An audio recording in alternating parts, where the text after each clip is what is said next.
नमो अरिहन्ताणं नमो सिद्धाणं नमो आयर्याणं नमो वज्रायाणं नमो लोके सवसाहुणं तीन भुवन में सा रात बेता शिव स्वरूप शिव का नमः त्रियों के। पंडित दौलत राम जी द्वारा रचित श्री छह जी ग्रंथ का हम लोग स्वाध्याय कर रहे हैं। और इसकी छठी ढाल में सम्यक चारित्र का वर्णन चल रहा है, जिसमें अ, हम लोगों ने कल ये देखा कि किस प्रकार से मुनिराज तपस्या करते हैं। बराबर 12 प्रकार के तपों को वे तपते हैं। इसके अलावा 10 धर्मों को धारण करते हैं और रत्नत्रय का सेवन करते हैं। इसके बाद इसमें एक लाइन और है जिसका वर्णन अपने को आज करेंगे। दूसरी लाइन सिर्फ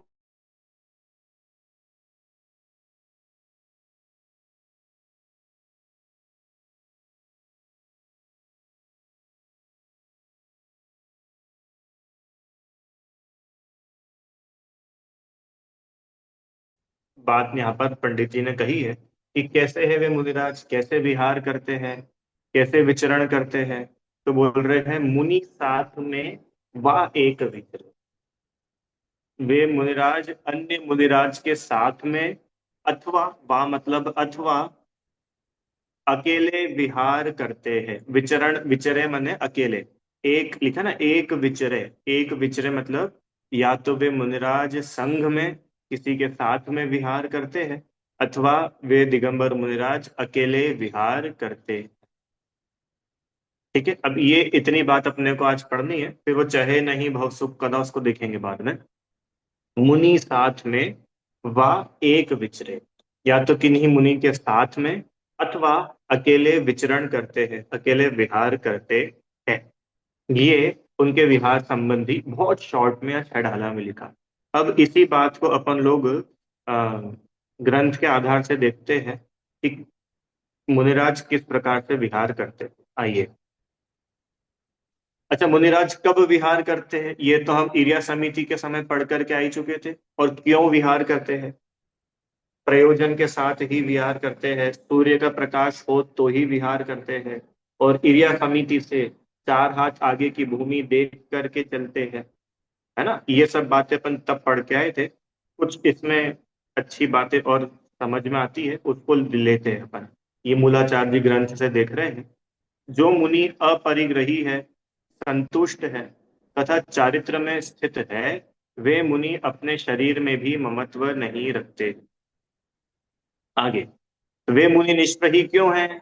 तो बोल रहे वे शरीर से निर्मम हुए मुनि आवास रहित है। ये बहुत इंपॉर्टेंट बात है मुनिराज के। मुनिराज का दिगंबर मुनि के रहने का कोई फिक्स स्थान नहीं होता है। दिगंबर मुनि अपना आश्रम बनाकर, अपना मठ बनाकर, अपनी संस्था या धर्मशाला बनवाकर उसमें बिल्कुल भी नहीं रहते हैं। ये दिगंबर मुनि का स्वरूप नहीं है। देखिए कितना स्पष्ट लिख रहे हैं, मूल गाथा है क्या? कि वे शरीर से निर्मम हुए मुनि आवास रहित है।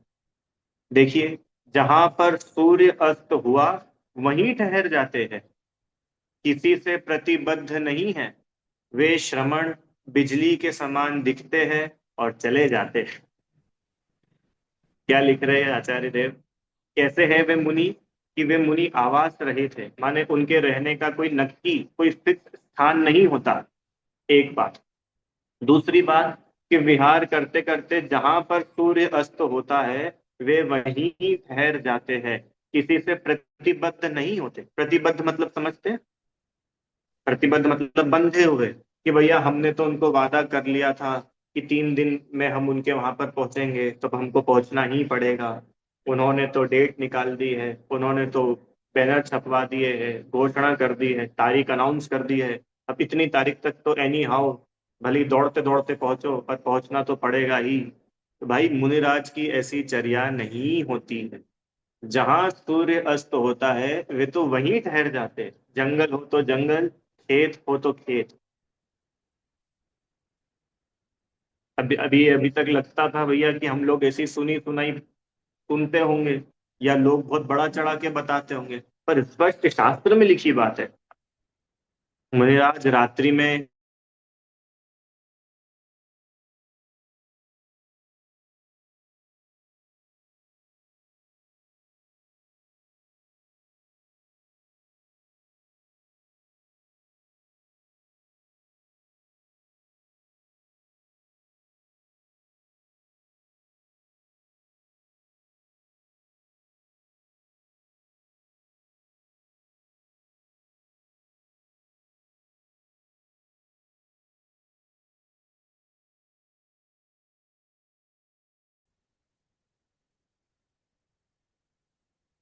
आवाज आ रही है मेरी? आवाज आ रही है? ठीक है। क्या लिख रहे हैं? वे श्रमण बिजली के समान दिखते हैं और चले जाते हैं। इसका अर्थ ये है कि वे किसी एक स्थान पर बहुत अधिक, बहुत ज्यादा दिनों तक नहीं ठहरते हैं। देखो नीचे पढ़ो। जो अपने शरीर में भी निर्मोही हैं, चलते हुए जिस स्थान पर सूर्य अस्त हो जाता है वहीं पर ठहर जाते, किसी से कुछ अपेक्षा नहीं करते। वे यति किसी से बंधे नहीं रहते, वे स्वतंत्र रहते हैं, स्वतंत्र हो। अरे घर वालों का बंधन तो छोड़ करके वे घर से निकल करके आए थे, तो घर में तो 5 लोगों का बंधन था। अब समाज में आ गए तो दीक्षा ले ली तो समाज वालों का बंधन।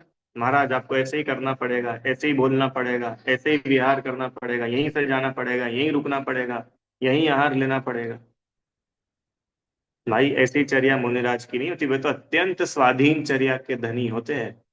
आगे देख लो। बिजली के समान दिखकर विलीन हो जाते, अर्थात एक स्थान पर अधिक नहीं ठहरते हैं। अतः वे अपरिग्रही है और यथाजात रूपधारी है। यहाँ तक का वर्णन हुआ। मुनिराज एक स्थान पर अधिक नहीं ठहरते हैं, ये बात बतलाने के लिए मैंने इतनी बात बताई। मतलब वे निरंतर सतत विहार करते रहते हैं। सिर्फ ये वर्षा योग का समय होता है ना, चातुर्मास का समय, इन 4 महीने मुनिराज सिर्फ एक स्थान पर ठहरते हैं। बाकी वे विहार करते रहते हैं। तो भैया इन 4 महीने विहार क्यों नहीं करते हैं? कि इन 4 महीनों में बारिश होने की वजह से जीवों की उत्पत्ति बहुत अधिक होती है। आप समझ रहे चातुर्मास क्या है? चातुर्मास किसी इवेंट का नाम नहीं है। चातुर्मास किसी सेलिब्रेशन का नाम नहीं है। चातुर्मास कोई पर्व नहीं है। चातुर्मास तो सहज ही मुनिराज बारिश अधिक होने की वजह से, बहुत जीवों की उत्पत्ति होने की वजह से विहार करेंगे तो अनेक अनेक जीवों की हिंसा होगी। इसलिए वे एक स्थान पर रुकते हैं। आया समझ में? इसका नाम है चातुर्मास। अब तो चातुर्मास सब बदल ही गए। खैर, जो भी हो। तो इसलिए मुनिराज माने सिर्फ 4 महीने एक स्थान पर ठहरते हैं। बाकी वे निरंतर सतत विहार करते रहते हैं। तो भैया फिर वो विहार करते तो किस प्रकार से विहार करते हैं? यहाँ लिखा ना कि वे किसी एक स्थान पर अधिक नहीं ठहरते हैं, इसका मतलब विहार करते रहते हैं। तो कितना ठहर सकते हैं किसी स्थान पर? तो देखिए, देखिए अगली गाथा। ग्राम में, ग्राम माने गांव वगैरह में, एक रात्रि निवास करते हैं और नगर में 5 दिन निवास करते हैं। रासुक विहारी है और विविक्त एकांतवास करने वाले ऐसे श्रमण धीर होते। भैया मुनिराज कितने दिन तक निवास कर सकते हैं? कि कोई छोटा गांव हो जो ज्यादा फैला हुआ नहीं हो, वहां पर मैक्सिमम एक रात रुकते हैं। मैंने विहार करते करते वहां पहुंचे, रात्रि हो गई, एक रात वहां पर रुक गए, अगली सुबह विहार। और कोई बड़ा शहर लिखा ना नगर आदि हो, तो ऐसा कोई नगर हो जहाँ बहुत ज्यादा लोग हो, दूरियां बहुत अधिक अधिक हो, ऐसे नगरों में वे अधिक से अधिक 5 दिन ही निवास करते हैं। ये कब की बात चल रही है? वो चातुर्मास के अलावा जो 8 महीने का समय है उसमें मुनिराज किस प्रकार से विहार करते हैं, वो बात यहाँ बता रहे हैं। देखिए टीका, जो बाढ़ से वेष्टित है उसे ग्राम कहते हैं। उसमें एक रात्रि निवास करते हैं, क्योंकि एक रात्रि में ही वहां का सर्व अनुभव आ जाता है।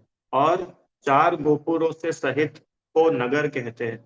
वहां पर 5 दिवस ठहरते हैं, क्योंकि 5 दिन में ही वहां के सर्व तीर्थ आदि यात्राओं की सिद्धि हो जाती है।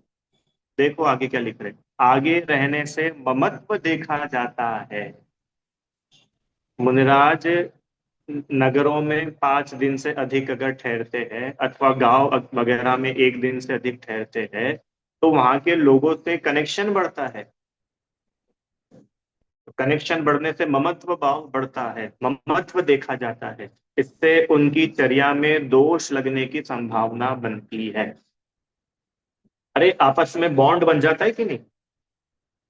तो वो जो बॉन्ड बन रहा है, तो वो तो राग की वृद्धि कर रहा है, जबकि वे तो वीतरागता की प्राप्ति के लिए निकले हैं। तो वो तो उनकी चर्या में बाधक हो गया ना।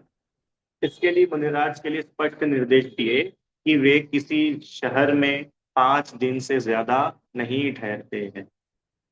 और शहर में आते क्यों हैं? कि तीर्थ यात्रा आदि के निमित्त से, अथवा किसी दर्शन आदि के निमित्त से आना होवे, तो ही वे शहर में आते हैं। आगे देखो। प्रासुक विहारी, प्रासुक विहारी मतलब सावध्य का परिहार करने में तत्पर, अर्थात जंतु रहित स्थानों में विहार करने वाले हैं। ये तो अपन एरिया समिति में पढ़ा था कि कैसी भूमि पर मुनिराज विहार करते हैं। कि जीव जंतु से रहित ऐसी प्रासुक भूमि होती है, वहीं मुनिराज विहार करते हैं। है ना? घास वगैरह हो, दल या काई जम गई हो, ऐसी जगह पर मुनिराज विहार नहीं करते। तो बारिश के टाइम क्या होता है कि मिट्टी वगैरह में भी जीव जंतु हो जाते हैं, कहीं कहीं पर भी घास उग जाती है, काई जम जाती है, तो उसमें विहार संभव ही नहीं हो पाता है। इसके लिए मुनिराज 4 महीने एक ही स्थान पर ठहरते हैं। चलिए आगे देखें, और क्या बोल रहे हैं। एकांत प्रदेश, कैसा एकांत प्रदेश? कि जहां स्त्री, पशु, नपुंसक से वर्जित ऐसे एकांत प्रदेश में निवास करते हैं। जहां स्त्री आदि रहती हो, वहां पर मुनिराज निवास नहीं करते हैं। आगे, क्योंकि वे विविक्त एकांतवासी होने से निर्दोष आचरणशील है, एवं ग्राम में एक रात्रि और नगर में 5 दिन रहते हैं। क्योंकि अधिक रहने से ओहो औदेशिक आदि दोष हो जाते हैं। औदेशिक दोष कौन सा है? ख्याल आया? आहार के जो 46 दोष पड़े थे, उसमें पहले नंबर पर था औदेशिक। उद्देश्य, उनके उद्देश्य से आहार बनना।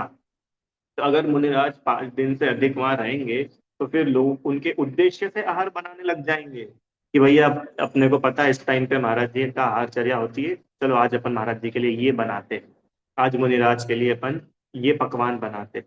तो फिर वो आहारचर्या का भी दोष लगेगा।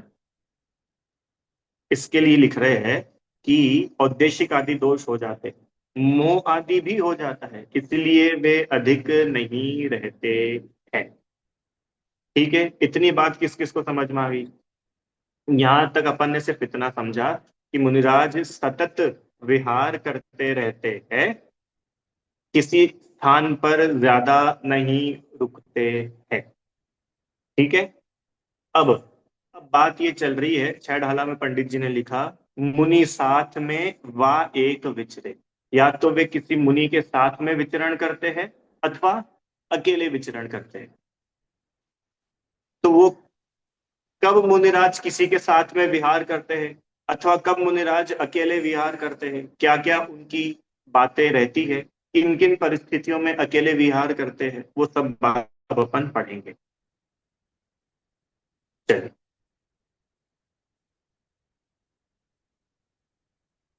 सर्वप्रथम मुनिराज विहार करते क्यों कब है, तो यहाँ लिख रहे हैं, मैं पढ़ता नहीं हूँ, शॉर्ट में आपको बता देता हूँ कि किन्हीं मुनिराज को कोई विशेष शास्त्र आदि का स्वाध्याय करना हो। हाँ।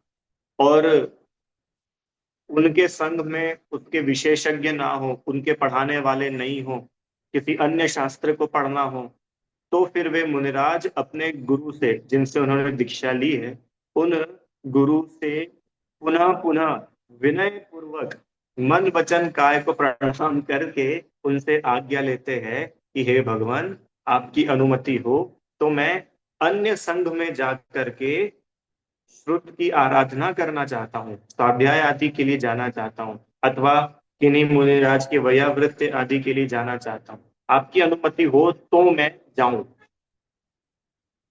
देखिए यहाँ पे मूल उन्होंने लिखा है, ऐसा वे मुनि इस विषय में 3 बार या 5-6 बार प्रश्न करते हैं। आपके चरणों की कृपा से मैं अन्य आयतन को प्राप्त करना चाहता हूँ। इतनी विनय से वे मुनि अपने आचार्य या गुरु से रिक्वेस्ट करते हैं कि हे गुरु, हे आचार्य देव, आपकी कृपा से, आपके चरणों की कृपा से अब मैं अन्य किसी संघ में जाकर के शास्त्र आदि का स्वाध्याय करने के इच्छुक हूँ। ऐसा भी वे 3 बार, 5 बार, 6 बार बोले, तब जाकर के आचार्य उन्हें विहार करने की अनुमति देते हैं। तो भैया इतनी बार बोलने की क्या जरूरत है, एक बार में ही अनुमति मिल जानी चाहिए कि नहीं? बार बार रिक्वेस्ट करते हैं, इससे पता चलता है कि उनके अंतरंग में कितनी जिग- पढ़ने की जिज्ञासा है। सिर्फ पढ़ने के लिए जाना चाहते हैं या ऐसे ही जाना चाहते हैं? आए ना समझ में? इसलिए आचार्य भी परीक्षा करते हैं। देखो, बार बार पूछने से अपना उत्साह प्रकट होता है, विशेष विनय प्रकट होती है। नहीं तो भैया कोई ऐसा शिष्य हो कि ठीक है, आप नहीं भेज रहे हो, कोई बात नहीं, हम तो अकेले ही चले जाएंगे, हमने हमारे सब भक्त बना लिए हैं, वो सब भक्त हमारी सारी व्यवस्था कर लेंगे, अब हमको नहीं है जरूरत आ। शिष्य ऐसे उद्दंडी नहीं होते हैं। और फिर वो शिष्य जो स्वयं मुनि हो, तो वे मुनिराज के अंतरंग में तो अपने गुरु के प्रति महाविनय होती है, महाविनय। तो बार बार गुरु से प्रश्न करके पूछते हैं क्या, कि अब हम अन्य कहीं जा करके स्वाध्याय आदि करना चाहते हैं। इस प्रकार गुरु से पूछकर और अपने पूज्य गुरु से आज्ञा प्राप्त वह मुनि, देख रहे सब लोग, अपने गुरु से आज्ञा प्राप्त करके वह मुनि अपने सहित 4 या 3, 2 मुनि होकर वहां से विहार करते हैं। स्पष्ट लिखा ना कि वे मुनि अगर अपने आचार्य के संग से अलग भी विहार करते हैं तो अपने साथ में ग्रुप लेकर के चलते हैं। ग्रुप मतलब साथ में 4 मुनि हो, 3 मुनि हो, या कम से कम 2 मुनि तो हो ही सही। भैया क्या जरूरत है, अकेले चले जाएंगे तो क्या दिक्कत आएगी? स्वाति आंटी जी, तो आप लोग को समझ में आ रहा है भैया विषय क्या चल रहा है? रुचि आंटी, विषय ये चल रहा है कि मुनिराज अन्य मुनिराज के साथ में क्यों विहार करते हैं, अकेले विहार क्यों नहीं करते हैं? और अगर शास्त्रों में अकेले विहार करने का भी लिखा है तो क्यों लिखा है? कौन होते वे मुनि जो अकेले विहार करने में भी कैपेबल होते हैं? वो बात अपन आज पढ़ रहे हैं। देखो, किंतु वह लेकर क्या एकाकी जाता है, क्या वे अकेले जाते हैं? तो बोल रहे नहीं, वह 3 को साथ में लेकर या 2 मुनि या फिर 1 मुनि के साथ जाते हैं।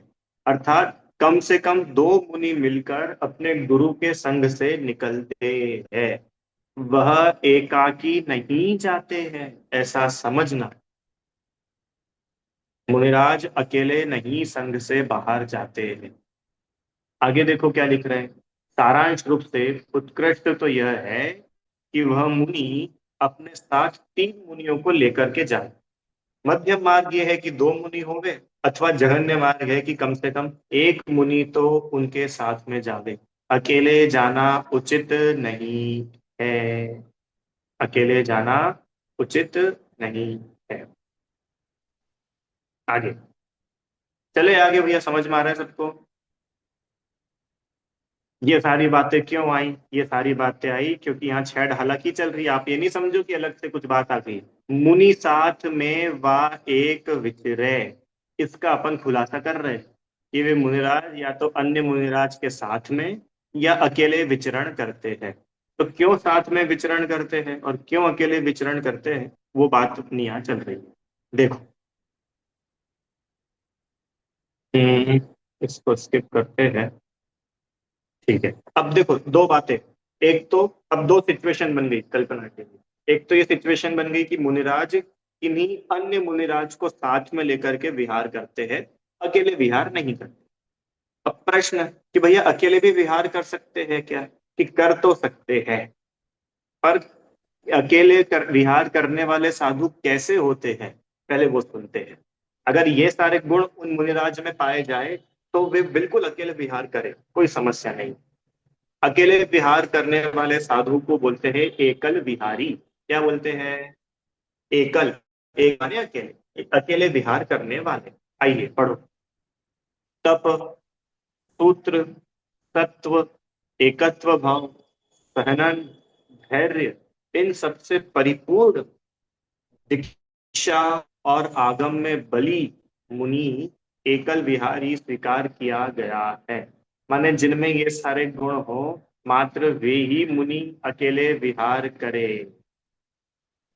भैया क्या क्या है ये गुण, अब समझना सब ध्यान से। अनशन आदि द्वादश, माने 12 प्रकार का तप है, कल पढ़े थे ना 12 तप। और 12 अंग और 14 पूर्व को सूत्र कहते हैं, अथवा उस काल क्षेत्र के अनुरूप जो आगम है वह भी सूत्र है। तथा प्रायश्चित ग्रंथ आदि को भी सूत्र कहते हैं। जो मुनिराज तपस्या आदि करने में बली हो, बली मतलब समझते हैं, तपस्या आदि करने में सक्षम होवे, जो खुद ही शरीर से निर्बल हो, वो अकेले विहार कर जाएंगे तो फिर कैसे चर्या कर पाएंगे? बार बार बीमार पड़ जाते हो, अथवा अंतराय आ जाने पर बीमार पड़ जाते हो, तो साथ में कोई मुनिराज हो तो उनकी चर्या व्यवस्थित हो सकती है। अकेले कैसे करेंगे? इसलिए बोल रहे कि जो 12 तपों को अ, तपने में बली हो, जो उस क्षेत्र काल के जो भी आगम है, सर्व आगम के, सर्व सूत्र के, सभी शास्त्रों के अच्छे ज्ञाता हो। 2 बात। तीसरी बात आपको, चलो अभी पढ़ते हैं आगे। तीसरी बात देखो, शरीरगत बल को, अस्थि की शक्ति को अथवा भावों को बल को सत्व कहते हैं। माने शरीर आदि से भी बलवान हो, बलिष्ठ हो। ऐसा नहीं हो कि विहार करते करते बीमार पड़ जाए, बेहोश हो जाए। अरे, शरीर में बीमारियां होती है, विहार कर पाए कि नहीं कर पाए, तो वे मुनिराज ही अकेले विहार करे जो शरीर से भी बलिष्ठ हो, बलवान हो। आगे, शरीर आदि से भिन्न अपनी आत्मा में रति का नाम एकत्व है, और शुभ परिणाम को भाव कहते हैं, यह सत्व का कारण। अस्थियों की त्वचा की दृढ़ता वृद्ध वृषभ और 3 सेननों की विशेष शक्ति, मनोबल को धैर्य कहते हैं, ठीक है। सुधादि से व्याकुल नहीं होना धैर्य गुण है। जो इन तप, सूत्र, तत्व, एकत्व भाव और उत्तम सहनन और धैर्य इन गुणों से परिपूर्ण है। क्या लिखा शब्द? जिनमें ये सारे गुण पाए जाते हैं, जो इन गुणों से परिपूर्ण है, जो सब शास्त्रों को जानने वाले हो, चर्या में बिल्कुल परफेक्ट हो, शरीर जिनका बिल्कुल व्यवस्थित हो, तपस्या आदि करने में निपुण हो, और इतना ही नहीं, दीक्षा से, आगम से भी बलवान हो, अर्थात तपश्चर्या में व्रत, अधिक तपस्वी हो, आचार संबंधी सिद्धांतों में भी अक्षुण्ण निष्णात हो, आचार ग्रंथों के अनुकूल चर्या में निपुण है। ऐसे गुण विशिष्ट मुनि को ही जिनेन्द्र देव ने एकल विहारी होने की अनुमति दी है। सुना? पढ़ा? थोड़े कठिन हो सकते हैं शब्द, थोड़ा टफ हिंदी है उसमें, पर अपने को ये समझना है कि अगर मुनिराज अकेले भी विहार करते हैं तो उन मुनि में ये गुण होना चाहिए, तभी वे अकेले विहार करने के लिए जिनेन्द्र देव ने उन्हें आज्ञा दी है। ये हमारी तुम्हारी आज्ञा से नहीं चल रहा है मुनिधन, जिनेन्द्र देव की आज्ञा है। साधारण जिनेन्द्र देव ने तो, जो इन गुणों में विशेष हो, निपुण हो, जिनकी दीक्षा का बहुत समय निकल गया हो, ऐसे मुनिराज वे ही अकेले विहार करते हैं। किंतु जो ऐसे गुण युक्त नहीं है, उनके लिए जिनेन्द्र देव की क्या आज्ञा है? तो सुनो क्या आज्ञा है। गमन, आगमन, सोना, बैठना, किसी वस्तु का ग्रहण करना, आहार लेना, मल मूत्र आदि का विसर्जन करना, इन कार्यों में जो स्वच्छंद प्रवृत्ति करने वाला है और बोलने में भी स्वच्छंद रुचि वाला है। ओहो, कुनकुन देव कह रहे, ऐसा मेरा शत्रु भी एकल विहारी ना हो। ये आप लोगों ने बहुत बार सुना होगा कि मेरा शत्रु भी एकल विहारी ना हो। मतलब आप महाराज जी कोई शत्रु होते हैं क्या? उनके लिए तो कोई शत्रु होता नहीं। वे बोल रहे हैं कि मेरा शत्रु मतलब कोई मुझसे द्वेष भी रखने वाला हो ना, ऐसे जीव के लिए भी मेरे अंदर से तो ऐसी भावना है कि वो एकल विहारी ना हो। भैया, एक साधु हो और साथ में 10 क्षुल्लक जी हो, वो एकल विहारी है कि नहीं है? एक साधु हो और साथ में बहुत सारे एलक जी हो, वह एकल विहार है कि नहीं है? एक साधु हो और साथ में बहुत सारी आरिका माता जी हो, वो एकल विहार है कि नहीं है? बोलो। सब एकल विहार है। एक साधु के साथ में कम से कम एक साधु हो, दो मुनिराज साथ में हो, तब एकल विहार नहीं है। भले ही एक मुनिराज हो और साथ में हजारों क्षुल्लक हो, वो सब का सब एकल विहार ही कहलाता है। आया समझ में? क्योंकि ऊपर अपन पढ़ करके आ चुके हैं ना कि कौन मुनि के साथ में तीन या दो या एक मुनि के साथ में जो विहार करे, ऐसी जिनेन्द्र देव की आज्ञा है। अकेले विहार करने की आज्ञा नहीं दी। अकेले विहार करे मतलब फिर उनमें ये सारे गुण हो तो वे अकेले विहार करे। और अगर गमन आगमन में स्वच्छंद हो,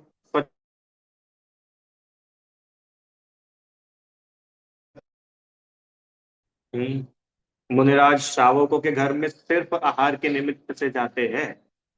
ऐसा नहीं भैया विहार हो रहा है, महाराज जी एक बार हमारे आपके चरण पड़ जाए, कभी नहीं। वे श्रावकों को खुश नहीं करते। इसको बोलते गमनागमन में स्वच्छंदीपना। श्रावकों के घर में नहीं जाते। मैंने श्रावक तो ऐसे ऐसे होते हैं, तो देखते ही है, अपने पूरे घर में मुनिराज को घुमा देते हैं। महाराज जी आपके चरण हमारे चौके में भी पड़ जाए, हमारे बेडरूम में भी पड़ जाए। ऐसे ऐसे मूर्ख लोग हैं, बताओ। मैं मूर्ख शब्द बोल रहा हूँ उन लोगों के लिए। ये मूर्खता का कार्य है। ये कोई आपकी भक्ति नहीं है। भाई हम तो बड़े भक्त हैं महाराज जी के, हम और महाराज जी भी हम पे बड़ा स्नेह रखते हैं। ये स्नेह रखने जैसा है क्या? भैया जो भी इसको अभी सुन रहा हो या बाद में भी सुने, कम से कम मुनिराजों की चर्या में दोष मत लगाओ। अपन अपनी तरफ से तो मत लगाओ। वे जो कर रहे उनकी वे जाने। हम तो अपनी तरफ से कम मुनिराज की चर्या आगम के हिसाब से चलने दे दे। हम्म। पर चल रहा है ढर्रा, जो चल रहा है सो चल ही रहा है। अब सेठ जी ने 51 लाख रुपए दिए तो सेठ जी के घर जाकर के आशीर्वाद तो देना ही पड़ेगा। सेठ जी ने बोली ली है तो सेठ जी के यहाँ तो हार लेने जाना ही पड़ेगा। तो भैया देखो, ताली दोनों हाथ से बजती है। ताली दोनों हाथ से बजती है। इसलिए बहुत सोच समझ करके अपना निर्णय बनाना चाहिए। तो बोल रहे गमन आगमन में जो स्वच्छंद हो। स्वच्छंद मतलब अब विहार आदि की शुद्धि का पालन नहीं करते हो, समिति आदि नहीं पालते हो, मूल गुणों के पालन में जो शिथिल हो, ऐसे मुनि कदापि एकल विहारी ना हो। क्यों? कि पहले ही तो वे कमजोर है, अकेले रहेंगे। अच्छा संघ में होते ना, तो संघ में तो सिर पे ऊपर गुरु है, गुरु टोकने वाला है।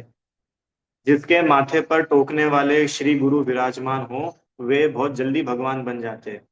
और जिनके ऊपर कोई है ही नहीं, उनको कोई टोकने वाला है ही नहीं, तो फिर अब वो तो अपनी मर्जी के मालिक हो गए कि नहीं हो गए? बोलो। सोने बैठने में स्वच्छंदी हो, सोने बैठने में माने समझे? अभी अपन पढ़कर क्या है, भूमि शयन पढ़ा था क्या? कि मुनिराज मात्र रात्रि के 2 प्रहर में ही विश्राम करते हैं। पढ़ा था ना? अब अकेले देखो, संघ में है ना, तो संघ में पूरी चर्या चलती है कि भैया इतनी रात में सब उठेंगे, प्रतिक्रमण होगा, प्रत्याख्यान होगा, स्तुति होगी, वंदना होगी, सारा सारा पूरा सिस्टम रहता है। पर अब अकेले है, अकेला व्यक्ति तो स्वच्छंद हो जाता है। अरे बच्चा घर में रहता है, घर के एटमॉस्फेयर में रहता है, तो कंट्रोल में रहता है। और वही बच्चा हॉस्टल में जाके रहने लग गया अब, तो भैया वो तो बच्चा है। मुनिराज तो मुनिराज होते हैं। तो मुनिराज भी कौन मुनिराज होते हैं? वो ऊपर, कि जो 12 तपों को तपने में निपुण हो, अपनी चर्या के प्रति जो एकदम दृढ़ हो, बिल्कुल भी शिथिलाचारी ना हो, मात्र वे मुनिराज, वे साधु ही अकेले विहार करते हैं। और जिनके सोने उठने बैठने का कोई सिस्टम ही नहीं। चाहे जब सो जाते हैं, चाहे जब उठ जाते हैं, चाहे जैसे बैठ जाते हैं। आपको पता है दिगंबर मुनिराज के बैठने की मर्यादाएं होती है। ये अगर वे चाहे जैसे बैठते हैं तो उनके ब्रह्मचर्य महाव्रत में दोष होता है, शील की बाण टूटती है। चाहे जैसे नहीं बैठते। आगे चलो।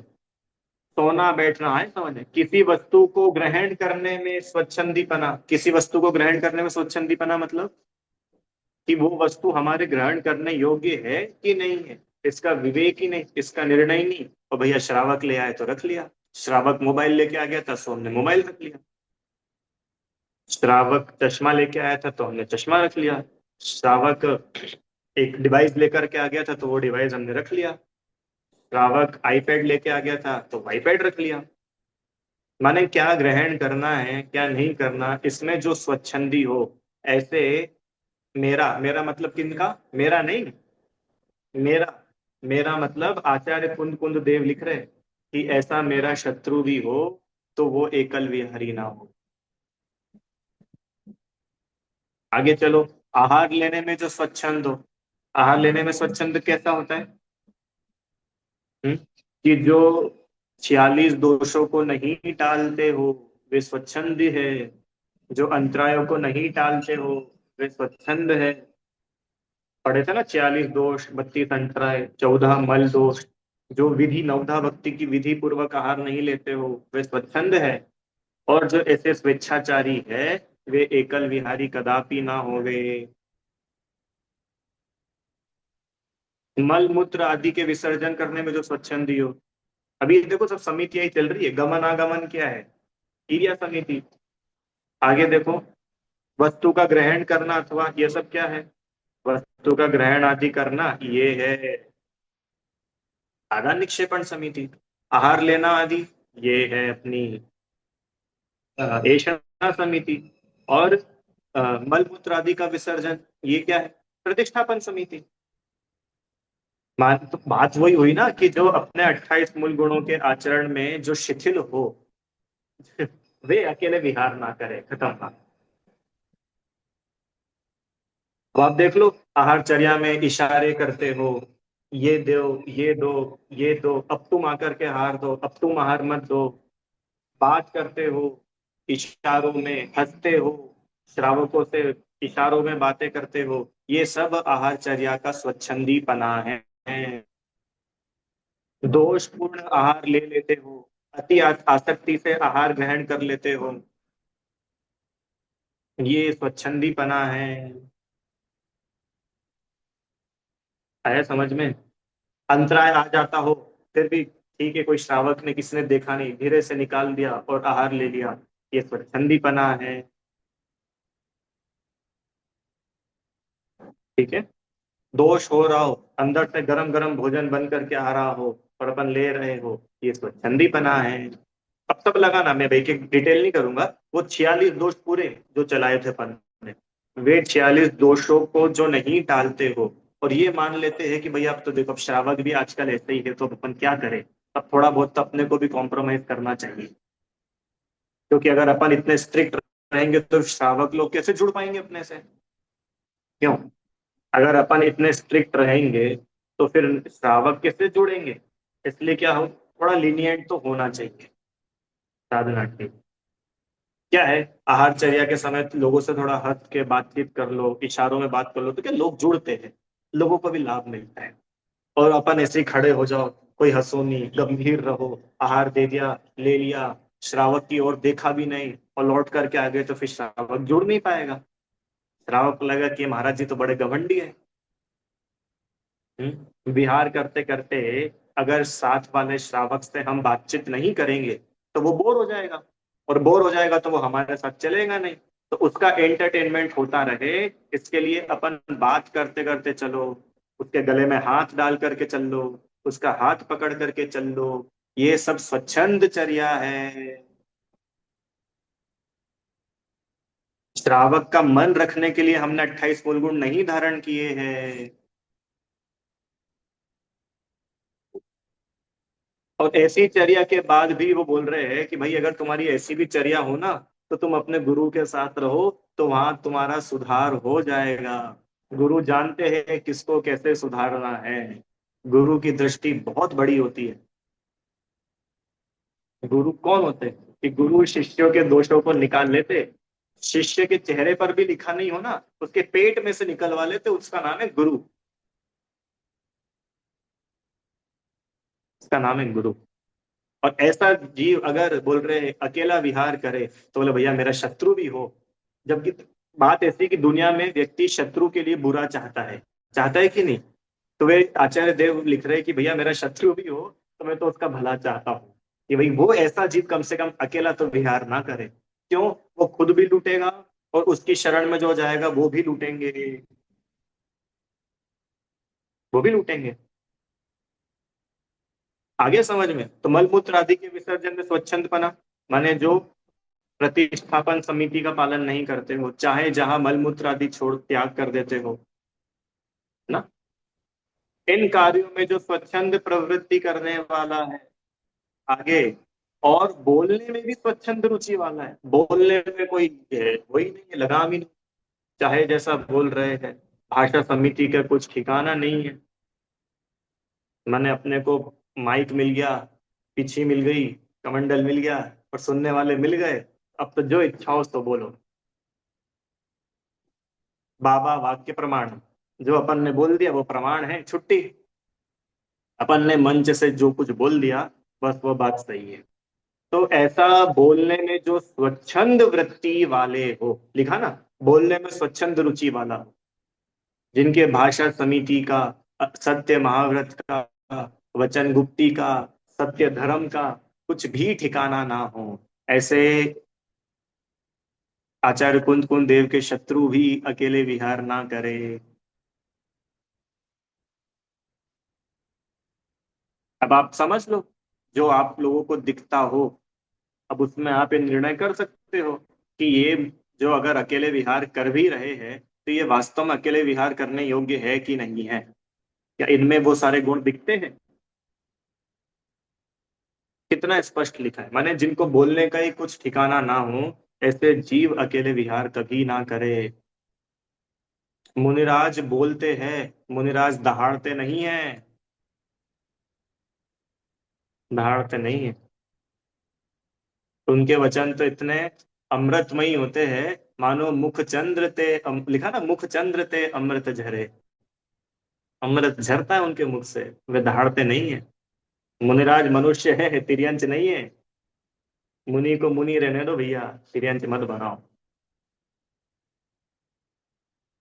मतलब बहुत गरिमा है। मुनि पद वास्तव में बहुत गरिमामय पद है। हंसी खेल नहीं है। कोई फैंसी ड्रेस नहीं चल रही है। बहुत गरिमा का पद है मुनि पद। अरे आप समझो, जिसको प्रत्येक जीव नमो लोहे सौगुणम नमो आयर्याणम, अने आचार्य उपाध्याय साधु को अरिहंत और सिद्ध के साथ रखा उन्होंने। आप सोचो कितना बड़ा पद है ये। सिद्ध हो के लघुनंदन। इसलिए भैया बहुत, वास्तव में बहुत गरिमामय पद है। ऐसा हंसी उड़वाने का पद नहीं है।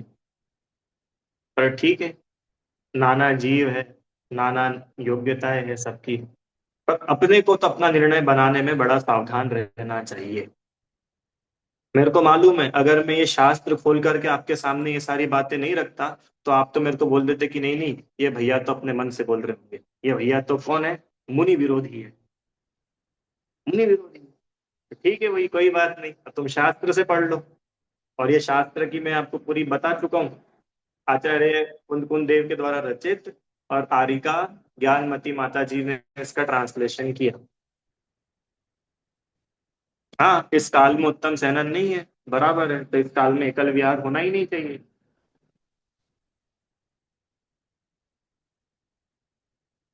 ठीक है भाई, तो भाई मेरे मन की कोई बात नहीं है, सब शास्त्र की बात है। अब वो समस्या ये है कि हम शास्त्र पढ़ते नहीं है, तो हमको बात सच्चाई पता नहीं रहती है। पर सत्य कभी भी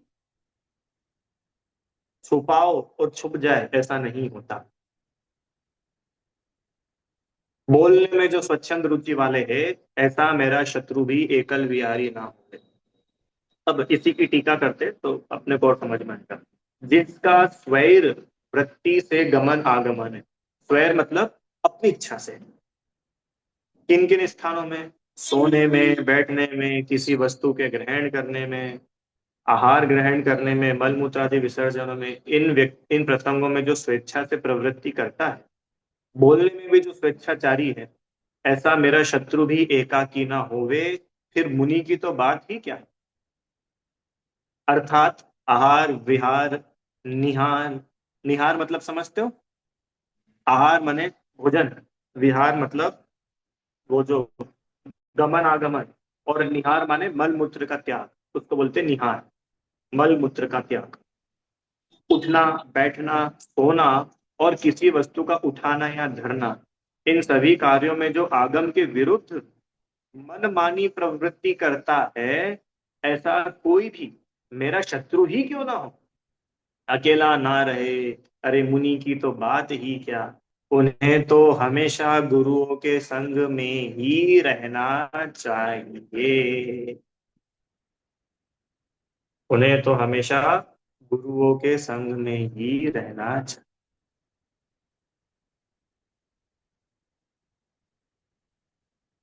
फिर भी भैया कोई नहीं रहे गुरु के साथ, एकल विहारी ही रहे, तो उसके साथ क्या होगा? तो देख लो, अगली गाथा लिख रहे हैं। फिर भी यदि ऐसा मुनि, कैसा मुनि? जो स्वच्छंद वृत्ति वाला हो, ऐसा जीव, वह एकल विहारी, अकेला विहार करता हो, तो क्या होता है? क्या होता है? बोले स्वेच्छाचार से प्रवृत्ति में गुरु की निंदा, श्रुत का विनाश, तीर्थ की मलिनता, मूढ़ता, आकुलता, कुशीलता, पार्श्वस्थता, ये दोष आते हैं।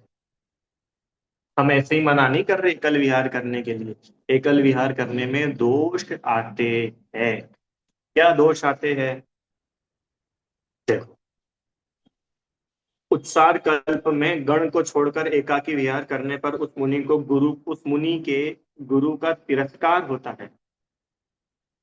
अर्थात इस शील शून्य मुनि को किसने मूड़ दिया, ऐसा लोग कहने लगते हैं। क्या लिख रहे हैं? अरे कोई स्वेच्छाचारी हो, कोई स्वच्छंदी हो, वो अकेला विहार करे, तो लोगों को पता नहीं चलेगा कि ये मुनि जो है, ये आगम की चर्या से विपरीत चर्या का पालन करते हैं। तो वे गुरु के ऊपर क्वेश्चन मार्क उठाएंगे ना, कि भैया ये जो शील रहित मतलब समझ गए, शील शून्य, जिनका कोई शील नहीं है, आचरण नहीं है, 28 मूल गुणों तक का पालन व्यवस्थित नहीं है, ऐसे शील शून्य मुनि को किसने मुंड दिया? किसने दीक्षा दे दी भैया? कौन था ऐसा गुरु? कि गुरु को पता नहीं था कि किसको दीक्षा देनी चाहिए, किसको नहीं देनी चाहिए? मतलब बताओ, अकेले विहार करके स्वच्छंद वृत्ति रख रहे हैं स्वयं, और उसमें निंदा किसकी हो रही है? गुरु की। इतना बड़ा पाप है, माने अपने कृत्यों से अपने गुरु के ऊपर लांछन लगे, इतनी बड़ी बात है। उल्टा होना ये चाहिए कि हमारे कृत्यों से हमारे गुरु की गरिमा बढ़े। आहा, देखो शिष्य हो तो इनके शिष्यों के जैसे हो, गुरु हो तो इनके जैसा हो। ये देखो क्या गुरु है, एक एक शिष्य को क्या तराशा है। तब तो मजा आए थोड़ा। और शिष्य को देख देख करके लोग गुरु की निंदा करने लगे। तो कौन था जिनने इनको दीक्षा दे दी? क्या उसमें इतनी अकल नहीं थी? उसमें इतना विवेक नहीं था? चाहे किसी को दीक्षा दे दी। गुरु की निंदा होती है। अब ये दोष नहीं है क्या? दोष है। आगे चलो। श्रुत की परंपरा का विच्छेद होता है। अर्थात ऐसे एकाकी अनर्गल साधु को देखकर अन्य मुनि भी ऐसे हो जाते हैं। पुनः कुछ अन्य मुनि भी देखा देखी अपने गुरु ग्रह, अर्थात गुरु के संग में नहीं रहते हैं। तब श्रुत शास्त्रों के अर्थ को ग्रहण न करने से श्रुत का नाश हो जाता है। श्रुत माने जिनवाणी, जिनेन्द्र देव की वाणी श्रुत। एक मुनि अकेले विहार कर रहे हैं, उनको देखा देखी अन्य संघ के मुनि भी बोले हम भी अकेले जाएंगे, जब वो जा सकते तो हम क्यों नहीं जा सकते? उन्होंने भी जब अपनी सब व्यवस्था सेटिंग कर रखी है तो हम भी कर लेंगे। तो ऐसे सभी अलग अलग अकेले रहने लगेंगे, तो वो जो गुरुकुल है, गुरुकुल समझते हैं, गुरु का संघ, उस संघ का ही विच्छेद हो जाएगा। तो फिर श्रुत की परंपरा कैसे चलेगी? शास्त्रों का पठन पाठन कहाँ होगा, कौन करेगा, कौन कराएगा? और जब शास्त्रों का पठन पाठन ही नहीं होगा तो वे शास्त्रों का विनाश हो जाएगा। जिनवाणी की हत्या हो रही है, शास्त्रों का पठन पाठन नहीं होता है ना, ये जिनवाणी की हत्या है, श्रुत का विनाश है। आए समझ में भाई? संघ में थे तो संघ में तो शास्त्रों का स्वाध्याय व्यवस्थित होता था। गुरु है तो गुरु क्या सही है क्या गलत है, ये तुम्हारा दोष है, ऐसे नहीं ऐसे करो, तो गुरु तो बात बात पर पे टोकेंगे, और टोक करके हमको इतना मजबूत बना देंगे कि वो तो हमको भगवान बना देंगे। और गुरु के साथ नहीं रहेंगे तो जिनवाणी से ही अलग हो गए, शास्त्र से अलग हो गए। तो कौन की बात चल रही है? वो स्वेच्छाचारी मुनि की। बाकी जो शास्त्रों में निष्णात है वे अकेले विहार करे, उसकी कोई समस्या नहीं है। आगे चलते हैं।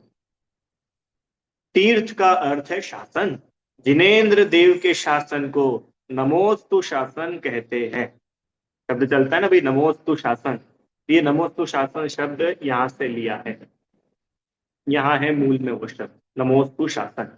जिनेन्द्र देव के शासन को नमोस्तु शासन कहते हैं।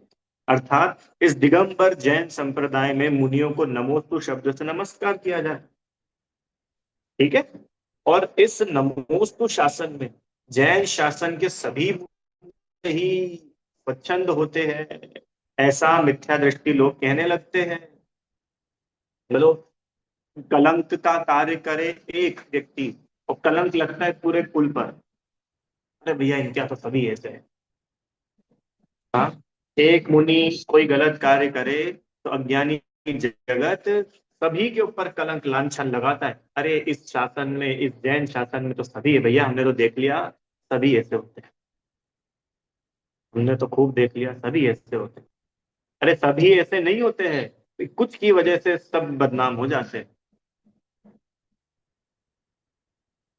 बताओ, आपने अकेले स्वयं को तो बदनाम नहीं किया, आपने पूरी दीर्घंत श्रमण परंपरा को बदनाम करने का महापाप किया।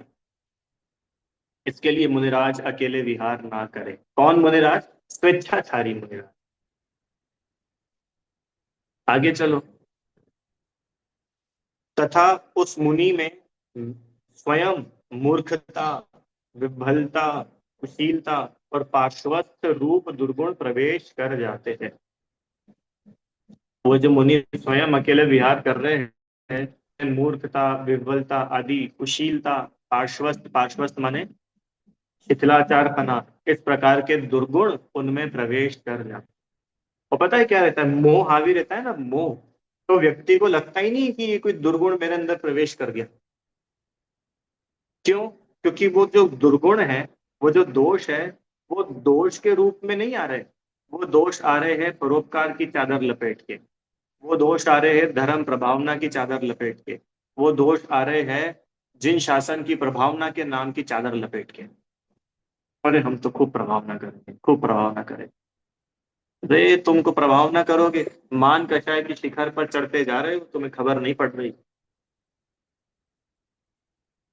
आई क्या बात समझ में? वो जीव, उसको लगता है कि हम तो प्रभाव ना करेंगे, प्रभावना तो कम होती है, उल्टा अप्रभावना अधिक हो जाती है।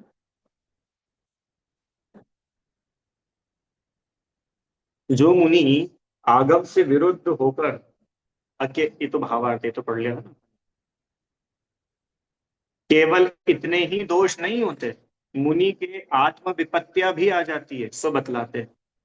अकेले विहार करने में और क्या क्या दोषों की संभावनाएं बनती है वो बतला रहे। कांटे, ठूंठ, विरोधी जन, कुत्ता, गौ, गौ माने गाय आदि, तथा सर्प और म्लेच्छ जनों से अथवा विष से और अजीर्ण आदि रोगों से अपने आप में विपत्ति को प्राप्त कर लेता है।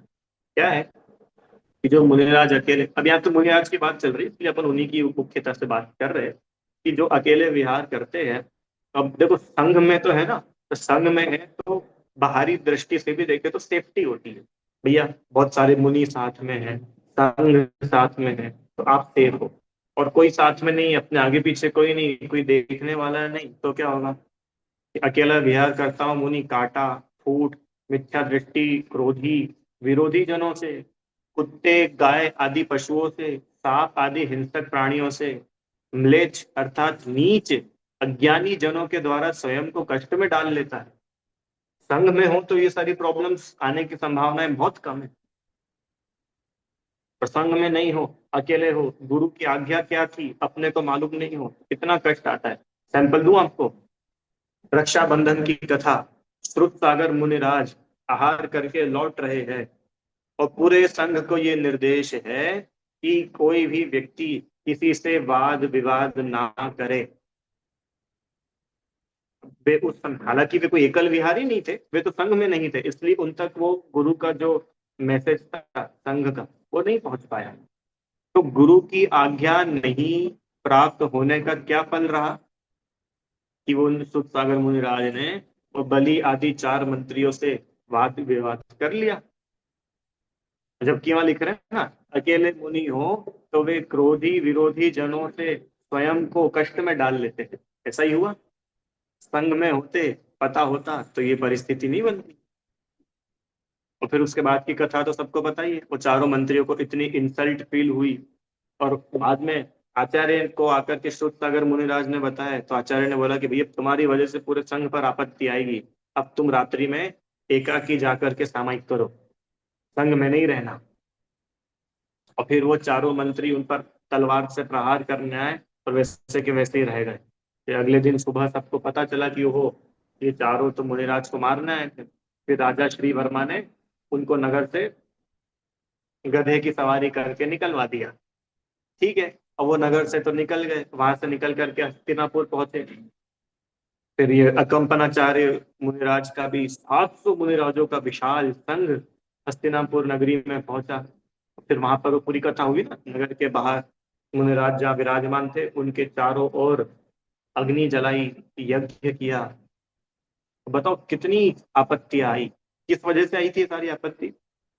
मात्र वो वाद विवाद हो गया, गुरु की आज्ञा का पालन नहीं हुआ। ये तो एक नमूना बता रहा हूं मैं आपको, गुरु की आज्ञा के पालन नहीं होने से कितनी समस्या आती है। गुरु बहुत विजनरी होते हैं, बहुत दूरदृष्टि होती है उनकी। जो चीज, हालांकि श्रुत सागर मुनिराज के मन में कोई ऐसा भाव नहीं था कि हम गुरु की आज्ञा का उल्लंघन करें। उनको तो आज्ञा क्या है यही नहीं पता था।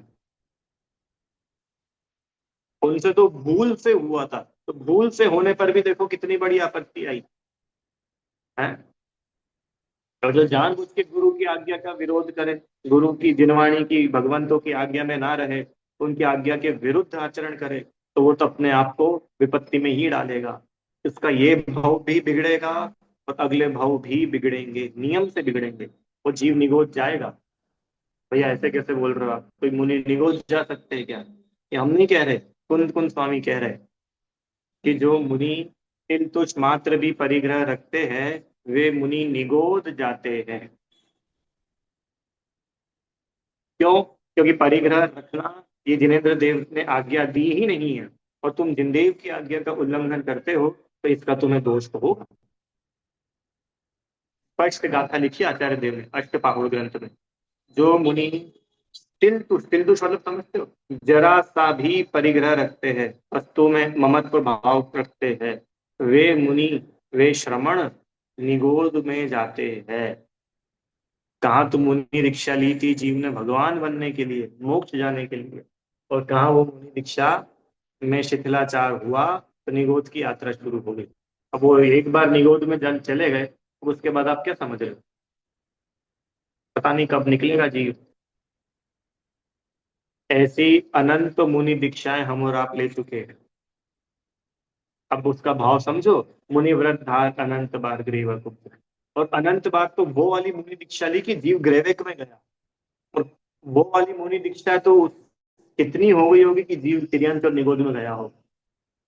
ग्रेवेक में जाने वाला जीव, उसके तो महाविशुद्धि होती है, महाशुभ परिणाम होते हैं, बहुत परफेक्ट 28 मूल गुणों का पालन होता है। शिथिलाचारी व्यक्ति ग्रेवेक में नहीं जा सकता। शिथिलाचारी तो पापी है, पापी जीव कैसे जाएगा ग्रेवेक में? अनंतो बार तो हमने ग्रेवेक जाने लायक मुनि व्रतों को धारण कर लिया। तो भैया क्या करें, अब सही बात है भैया, बहुत बार बन गए, अब तो मुनि बनना ही नहीं। छुट्टी, कि तुम उल्टे रास्ते जा रहे हो। मुनि नहीं बनने की बात थोड़ी चल रही है। पै निज आत्म ज्ञान बिना सुख लेश न पायो। तुम आत्मज्ञान नहीं करोगे तो भाई मुनि भी बन जाओ, ग्रैवेक में भी चले जाओ, फिर भी सुखी तो नहीं हो पाओ। सुखी होना चाहते हो तो आत्मज्ञान करो। और जिसको आत्मज्ञान होगा वो जीव क्यों नहीं मुनि बनना चाहे। ये लोगों को बहुत भ्रम रहता है क्या, कि जो सम्यक दर्शन हो जाए जिसको वो जीव मुनि नहीं बनता है। झूठी बात है बिल्कुल। जिसको सम्यक दर्शन हुआ है ना, उसको सातों तत्वों की श्रद्धा होती है। और जिसको सातों तत्वों की श्रद्धा है उसको संवर निर्जरा तत्व की श्रद्धा है। जिसको संवर निर्जरा तत्व की श्रद्धा है उसको मुनिराज अच्छे लगते हैं, मुनि धर्म अच्छा लगता है, क्योंकि मुनिराज संवर निर्जरा तत्व है। बिल्कुल बकवास बात है कि सम्यक दृष्टियों को मुनियों का विरोध होता है। और जिसको मुनियों का विरोध हो वो जीव सम्यक दृष्टि हो ही नहीं सकता। बिल्कुल नहीं हो सकता। अरे जिसके अंदर में पंच परमेष्टि की भक्ति ना हो वो जीव काय का सम्यक दृष्टि होगा। सही बात है ना। तो भैया कौन मुनि, कौन मुनि, कि जो वास्तव में मुनि हो वो मुनि, चाहे कोई मुनि नहीं।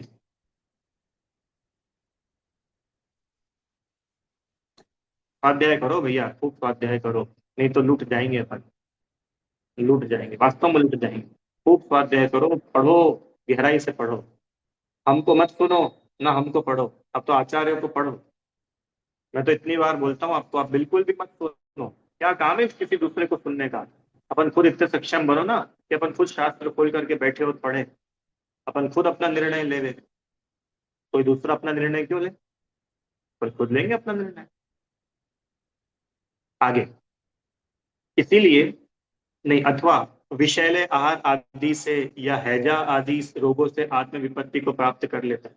इसीलिए अकेले विहार करना उचित नहीं है।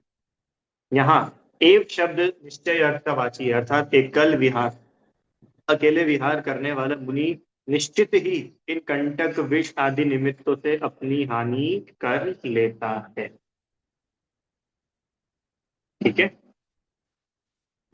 इतना ही रखते हैं अब इसका थोड़ा सा।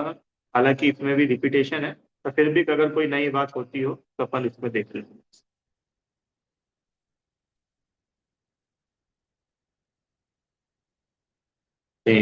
ये आ गया ना, कौन अकेले विहार करे जो चिरकाल से दीक्षित है। लंबे समय से जो ऐसा नहीं दीक्षा ली और साल भर में अकेले विहार कर लिया। दीक्षा ली और चलेगा कि नहीं, लंबे समय से जो दीक्षित हो ऐसा जीव ही अकेला विहार करे। बुद्धिमान हो, समस्त परीक्षाओं को जीतने वाले हैं, समस्त गुणों से सुशोभित है, ऐसे मुनियों को शास्त्र में एकल विहारी होने की आज्ञा है। और जो इन गुणों से रहित है उनको भगवान जिनेन्द्र देव ने एकल विहारी होने की आज्ञा नहीं दी है। फिर भी कोई एकल विहारी हो तो वो साक्षात जिनेन्द्र देव की आज्ञा का विरोधी है। उसको जिनेन्द्र देव की श्रद्धा ही, अरे जो जिनदेव की आज्ञा का ही पालन नहीं कर रहा है उसको क्या जिनदेव की श्रद्धा होगी। और जिसको जिनदेव की श्रद्धा नहीं है अब वो सम्यक दृष्टि है कि नहीं बता दो।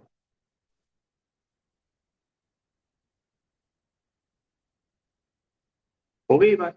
भी लोग बोलते हैं, भैया कैसे पता करें कि द्रव्य लिंगी है कि भावलिंगी है, क्योंकि सम्यक दर्शन किसी का दिखता थोड़ी है, वो तो अंदर की बात है। तो ऐसे दिख जाएगा भाई, जिसको जिनेन्द्र देव के वचनों का ही श्रद्धा नहीं है, जो जिनेन्द्र देव के वचनों का ही पालन नहीं कर रहा, ऐसा जीव कैसा सम्यक दृष्टि का। पता चल जाएगा। फिर वापस से किसी की जांच परख करने के लिए सारी बातें नहीं, हम स्वयं अगर होवे तो हम कम से कम ऐसे तो ना होवे। तो सारी बातें, नहीं तो आप एक डायरी पेन लेकर के निकल जाओ पूरे इंडिया में, कौन से सच्चे और कौन से झूठे, आओ एक डेटा बनाए। तो तुम ही दुखी होगे। तुम्हारे डेटा इकट्ठा करने से कोई झूठे सच्चे नहीं बन जाएंगे। जिस जीव का जैसा मन होना है वो तो वैसा ही होगा। सबका परिणाम स्वतंत्र है भाई। अपन कौन होते हैं किसी पर दबलदारी करने वाले।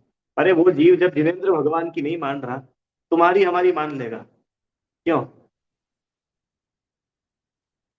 वो मारीची ने आदिनाथ भगवान की नहीं मानी। तो हमारी मान सकता है? अरे वो मारीची का असंख्यात वर्षों के बाद मोक्ष जाने का काल है, तो वो असंख्यात वर्षों के बाद जाएगा ना। नहीं समझ में आया?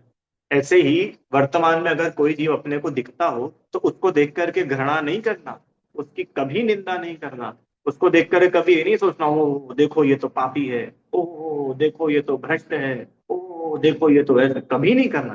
अरे भाई प्रत्येक जीव की अपनी अपनी योग्यताएं हैं। अब जब जिसके मुंह जाने का नंबर आएगा वो सुलट जाएगा। और हम दूसरों को क्यों देखें, हम स्वयं को देखें ना पहले तो। समता में पढ़ के आए ना, दया करो पहले अपने पर। हम अपना देखें कि हम अपनी भूमिका के योग्य कितने जिनेंद्र देव की आज्ञा में चल रहे हैं, फिर दूसरों को देखने जाना। फिर दूसरों को देखते देखते जीवन पूरा हो जाएगा, पता नहीं चलेगा अपने को। इसलिए ज्यादा दूसरों को देखने में अपनी बुद्धि मत बर्बाद करना। मोटा मोटा दिख करके निर्णय हो जावे, उतना निर्णय करके जिसमें अपना आत्महित होता हो, जहां जैसा बने, सात तत्वों की सही श्रद्धा बनती हो, वो कार्य पहले में पहले करने योग्य है। इन उलझनों में बिल्कुल भी नहीं पड़ना, ये वाले संघ के सच्चे है और ये वाले संघ के झूठे हैं, ये 10% सच्चे है और 90% झूठे। आपका ये कैलकुलेशन पूरे जीवन भर भी आप करोगे ना, पूरा नहीं होने वाला। बिल्कुल पूरा नहीं होने वाला, मैं अभी मैं अपने अनुभव से बता रहा हूँ आपको, बिल्कुल पूरा नहीं होगा। इसलिए अपने अंतरंग में आकुलता नहीं होवे, द्वेष परिणाम नहीं होवे, कषाय पैदा ना होवे, राग द्वेष ना बढ़े, वीतरागता बढ़ती जावे, वो कार्य करने योग्य है साधना की। अगर हमको एक बार में पता चल गया कि ये व्यक्ति ठीक नहीं है, तब छुट्टी, अब उसके बारे में ज्यादा ज्ञान गणित लगाने की जरूरत नहीं है कि भैया ये तो ऐसा भी कर रहे, ये तो वैसा भी कर रहे, ये तो वहां भी चले जाते, ये तो ऐसा भी कर लेते। अरे भाई जब एक बार में समझ लिया ना कि गलत है, गलत है तो अब छुट्टी करो। अब उनके पीछे मत पड़ो, इन्होंने तो ऐसा बोल दिया, इन्होंने तो ऐसा कर दिया। गलत व्यक्ति गलत ही तो काम करेगा। तो जब गलत व्यक्ति गलत काम कर रहा है, तो उसको जान करके हम आश्चर्य में क्यों जा रहे हैं? हाँ गलत व्यक्ति सही काम कर दे तो आश्चर्य हो सकता है। नहीं आया समझ? और गलत व्यक्ति से तो गलत काम एक्सपेक्टेड है। हाँ वो तो होगा। ये है वस्तु स्वरूप विचार खुशी से, सब दुख संकट सहा कर।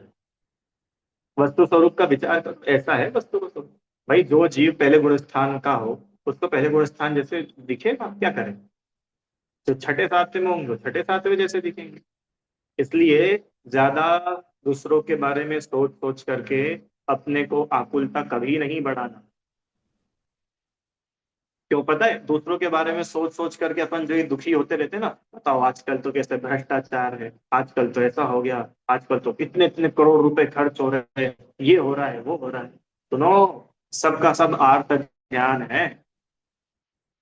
इस भूल में मत रहना कि हम धर्म के मामले में कर रहे हैं तो शायद धर्म ध्यान होगा।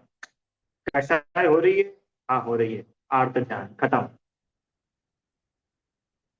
आए समझ में? क्यों? पड़ोसी की निंदा करना आर्त ध्यान, और मुनिराज की निंदा करना धर्म ध्यान? अरे आर्त ध्यान ही है वो, आर्त ध्यान ही है। और आर्त ध्यान का फल बुरा होता है, आर्त ध्यान का फल अच्छा नहीं होता। पता है आर्त ध्यान का फल क्या है? नरक और तिर्यंच। पढ़ा है पहले डाल में। अति संक्लेश भाव ते मरियो, और घोर शुभ्र सागर में परियो। आर्त ध्यान का फल है दुर्गति।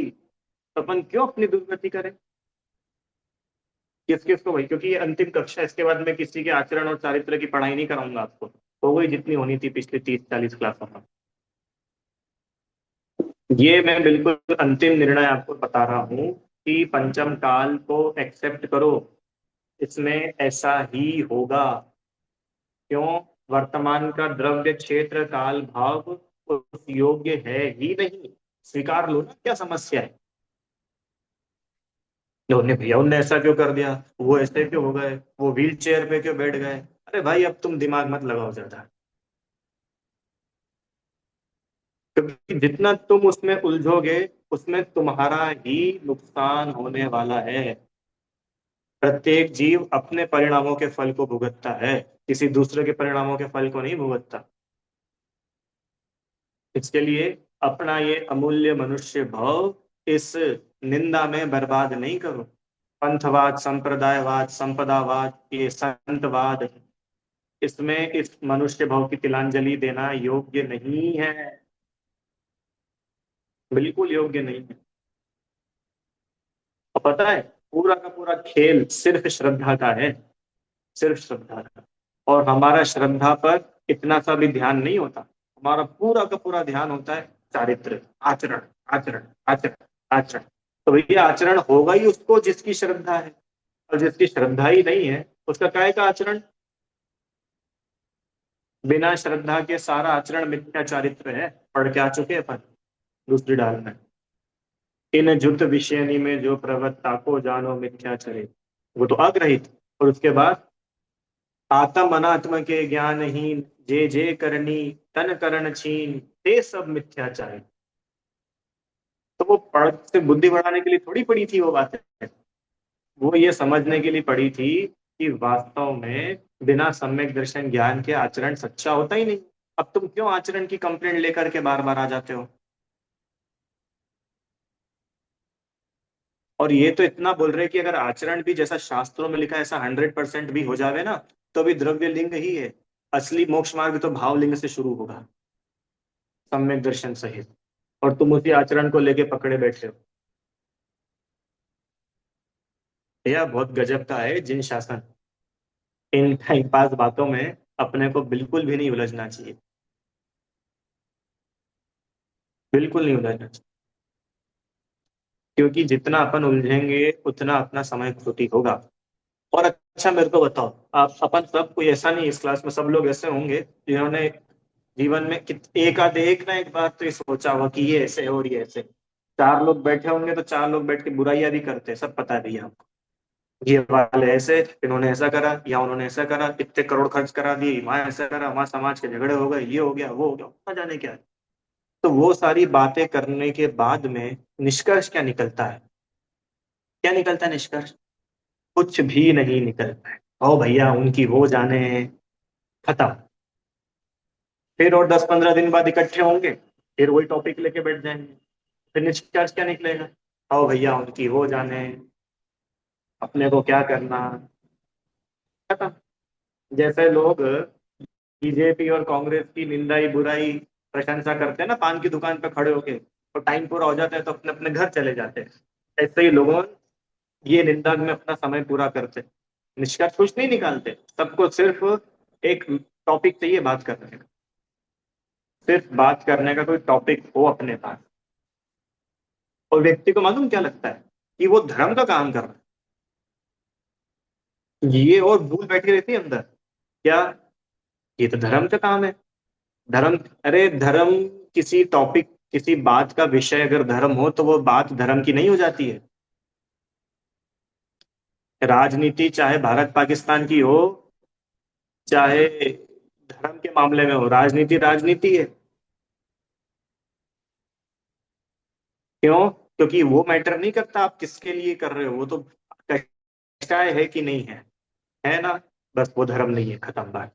जहां कषाय का अंश भी आ गया वहां धर्म नहीं है, क्योंकि धर्म तो वीतरागता का नाम है। आया समझ में। इसलिए भैया अपन सब लोग, मैं मेरे लिए भी बोल रहा हूँ और आप सब के लिए भी बोल रहा हूँ, और आप सब अपने लिए भी रोज रोज बोलना कि हमें इन चीजों में नहीं उलझना है। क्यों नहीं उलझना है? क्योंकि ये ऐसा ही चलेगा। तो ऐसा चलेगा तो सामने वाले से भी घृणा निंदा करनी है क्या, उससे द्वेष करना है क्या? कि द्वेष नहीं करना है, समता भाव होवे, किसी की भी इतना सा भी द्वेष नहीं हो।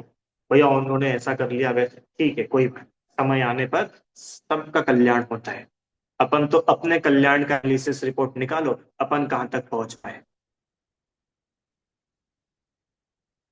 ठीक है, विचार करिएगा सभी लोग, अपन कहाँ तक पहुंच पाए इसका निर्णय बहुत जरूरी है। दूसरा कहाँ तक पहुंच गया उससे अपने मोक्ष मार्ग का कुछ भी नहीं लेना देना है।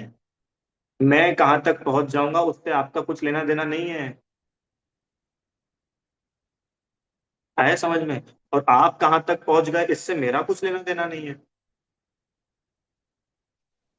अंजन चोर निरंजन हो गए, और जनता उनकी बुराई ही कर रही थी, क्या होगा उससे?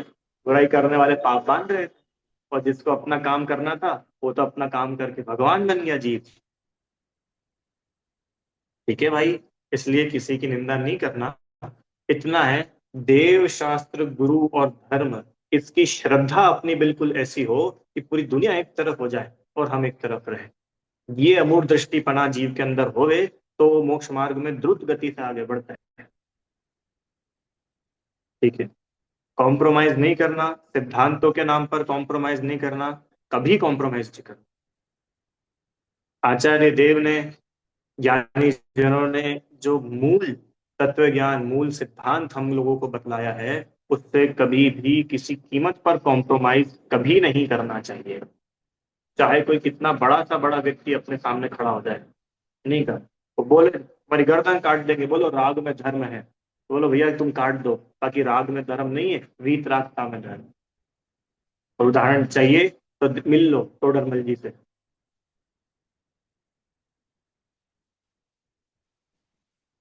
नहीं किया कौन? देह जाए तो भले, जिन धर्म में रहना चाहे, ये है श्रद्धा का जोड़। इसका नाम है श्रद्धा का जोड़। चलिए विचार करिएगा। अब कल से आज तक ये हमारा सकल चारित्र का वर्णन पूरा हुआ है, इसमें 28 मूल गुण और बाकी बाकी सब विषय देखे विस्तार से। कल से हम लोग स्वरूपाचरण चारित्र को समझेंगे। बहुत अद्भुत विषय है, गजब का विषय है। कोशिश करेंगे कि जैसे सकल चारित्र का वर्णन मूलाचार आदि ग्रंथों के आधार से लिया, ऐसे ही यथाख्यात ये स्वरूपाचरण का भी जो प्रकरण है वो समय साथ आदि ग्रंथों के माध्यम से ले हुए आचार्य देव की शरण में बैठेंगे तो विषय बहुत अच्छे से समझ में आए। ठीक है, जिनवाणी। हे जिनवाणी भारती तो ही जपू दिन रहे, जो तेरी शरण आ गए तो पावे सुख चैन। जानी के ज्ञान से तुझे लोकालोक, तो वाणी मस्तक नमो सदा दे तुम।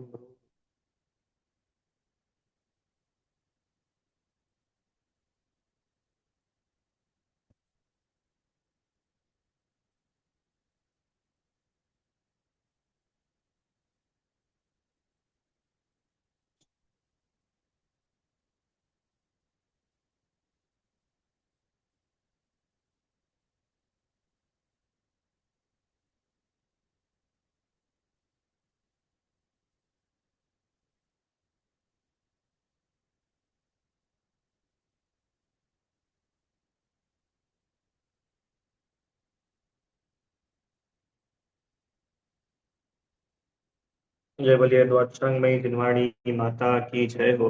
महान जैन धर्म की जय। जय जय।